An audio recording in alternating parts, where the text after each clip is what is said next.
Salam Perlou. Alors ma vidéo s'intitule L'âme du Mahdi. Je commence. Selon le noble Imam Ali, l'âme se divise en 4 parties. L'âme végétative, l'âme vitale, l'âme pensante et l'âme divine. Et cette dernière, l'âme divine, possède 5 caractéristiques.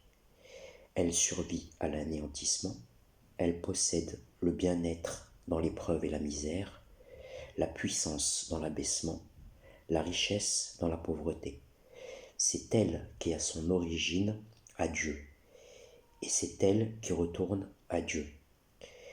Le Seigneur dit à son propos, « J'ai insufflé en lui de mon esprit. Ô âme pacifiée, retourne à ton Seigneur, agréante et agréée. » L'homme est composé d'un corps par lequel la pensée et la conscience de soi émergent. L'homme est composé d'un cœur par lequel la sensibilité et les sentiments se dévoilent. Et enfin, l'homme possède une âme, source de vie. C'est elle dont émergent nos intentions, qui font naître dans le cœur un sentiment bon ou mauvais, selon cette intention. Et ce sentiment devient une pensée dans l'esprit et finit par se matérialiser pour devenir une parole ou une action.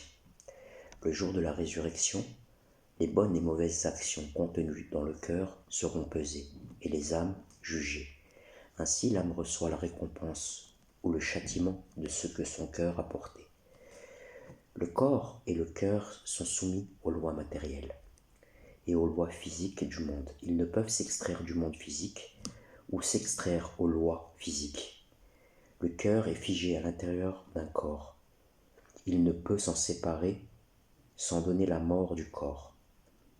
L'âme, quant à elle, cette entité qui n'est pas matérielle, a la possibilité, durant le songe ou le sommeil, de s'extraire de son corps, tout en gardant pleinement conscience de son existence et d'elle-même.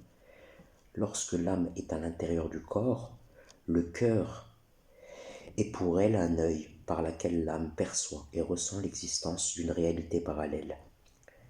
Si le cœur est pur, il est pour l'âme un récepteur et un émetteur de la lumière divine. Ainsi, par la grâce de Dieu, le Seigneur manifeste au cœur purifié sa présence. C'est ce cœur qui permet à l'âme de sentir la présence du Créateur. Si le cœur est noirci par ses péchés, alors l'âme est aveugle. Elle n'a pas la possibilité de ressentir la lumière et la présence divine. À ce moment-là, un voile s'interpose entre le cœur de l'homme et Dieu. L'homme devient également sourd, car il ne peut ni entendre ni comprendre l'appel à la vérité. À travers l'histoire de Joseph et son père, il y a une leçon sur laquelle méditer. Joseph avait pour père Jacob, qui lui-même était également prophète. Entre les deux personnes, un lien invisible et un lien indestructible liait ces deux personnages. Ce lien était un amour inconditionnel et intemporel. L'amour de ce prophète pour son fils était le fruit de la clairvoyance de son cœur. Par son cœur pur, Jacob a ressenti la beauté intérieure de son fils, et il l'a préféré à ses 11 autres enfants. Et ce cœur pur a fait connaître à Jacob l'âme prophétesse de son fils. Il a aimé cette âme car il a reconnu en elle la lumière de son Seigneur. Ainsi, Dieu par son amour a lié deux cœurs purifiés et par sa générosité, il a placé entre ces deux cœurs un amour inconditionnel. Ce même amour a suscité la jalousie meurtrière chez les 11 demi-frères de Jacob. Cette même jalousie qui a animé Satan lorsque celui-ci a refusé de se prosterner devant Adam. Les frères de Joseph, en se concertant, ont dit « Joseph et son frère sont plus aimés de notre père que nous, alors que nous sommes un groupe bien plus fort. » Satan a dit à propos d'Adam « Je suis meilleur que lui. Tu l'as créé d'argile et moi de feu. » Les frères de Joseph l'ont jeté dans un puits afin que le regard de leur père se tourne exclusivement vers eux. Satan a fait sortir Adam du paradis afin que Dieu détourne son regard de celui-ci. Ainsi, on voit à travers la pureté et la beauté de Joseph qu'il est à l'image de son Seigneur. Et derrière la laideur et la jalousie de ses frères, on voit que ceux-là sont à l'image de Satan.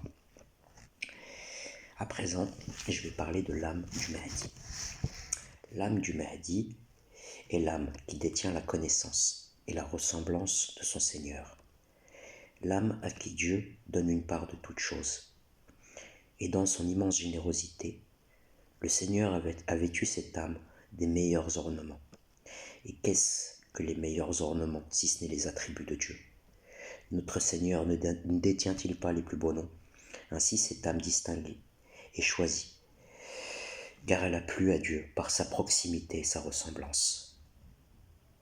Elle a gardé en elle le souffle divin par laquelle les attributs de Dieu se sont façonnés. C'est par son âme divine que notre imam a acquis naturellement la connaissance de son Seigneur. Son savoir n'est pas celui d'un homme, des hommes. Son savoir est l'expression d'une âme bénie et agréée par notre Seigneur. L'amour du Très-Haut se déverse sur elle, car cette âme a plu à notre Créateur, tel Jacob qui a vu en son fils Joseph une part de ses qualités. Le Créateur a vu en notre imam une part de lui-même. Notre imam vient établir la justice sur terre. La justice que notre imam détient est tel un fleuve qui prend sa source dans un océan qui s'appelle le juste. Et qui est le juste si ce n'est Allah? Ô Seigneur, peut-on dissocier ta justice et ton indulgence? Car dans la justice du Seigneur, on trouve une grande part d'indulgence. Il est l'indulgent suprême. Alors notre imam amène avec lui la justice et l'indulgence. Le Seigneur peut-il dissocier la vérité de la justice? Dans la justice, il y a une grande part de vérité. Alors notre imam amène avec lui la justice, l'indulgence et la vérité. L'imam porte sur son cœur une part de toute chose. Il a aimé la vérité et la justice, et celui qui aime une chose ou une personne en est proche, telle une mère qui aime son enfant. Elle ne peut s'éloigner de celui-ci. Et notre imam ne peut s'éloigner des attributs divins, car il aime la justice, la clémence, le pardon. Il les a tellement aimés qu'ils régneront sur terre. Notre Créateur est un roi, et notre imam sera un roi sur terre. Allah est le conquérant, et notre imam conquérera la terre au point où tu ne trouveras pas un endroit sur terre où le nom de Dieu ne sera pas mentionné. Notre Seigneur est celui qui étend sa générosité, et notre imam distribuera ses biens en abondance jusqu'au point où tu ne trouveras aucun pauvre sur terre. Notre Dieu a pour ennemi Satan, et notre imam, comme le dit Allah dans son livre, aura pour ennemi les démons parmi les hommes et les djinns.